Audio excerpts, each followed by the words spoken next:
It definitely has been retaken now, and the Malian army is going around telling everyone that it's been, in their words, liberated. The French are inside the town, as are we.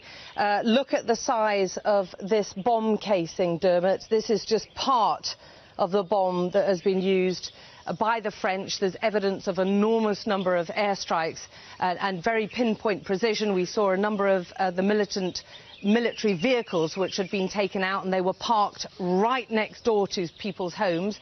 This used to be a Malian army camp which was overrun by the Islamists. It's right next to the residential houses, just behind the camera, and behind me there's a big crater with one security expert telling me it was probably a 250 to 500 pound bomb used. Again, the evidence all appears to be from the air.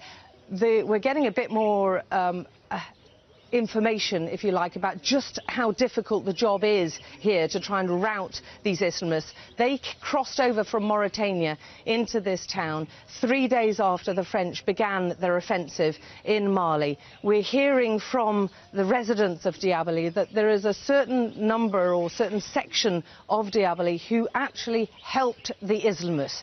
They arrived in the town very heavily armed, took over the Malian army base, told the residents that they had nothing to fear, but that they were going to hunt down the army and anyone who had anything to do with the army. So even relatives who were connected to the army or had army clothing in their homes were apparently hunted down. People talking about torture, in some cases talking about being killed. And interesting, I thought, that some of the residents saying that there were a number of the residents in Diabaly who helped the Islamists pinpoint where these army sympathisers were.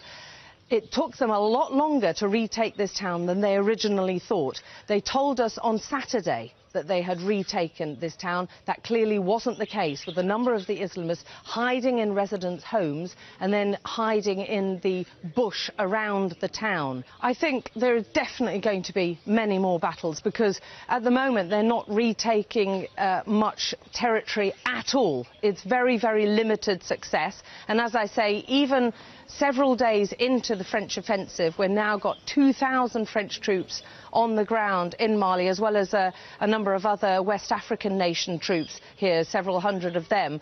The militants were still able to take Diabaly, this town, several days into the French offensive. The French have had to divert their troops to this area to try and claim back the town.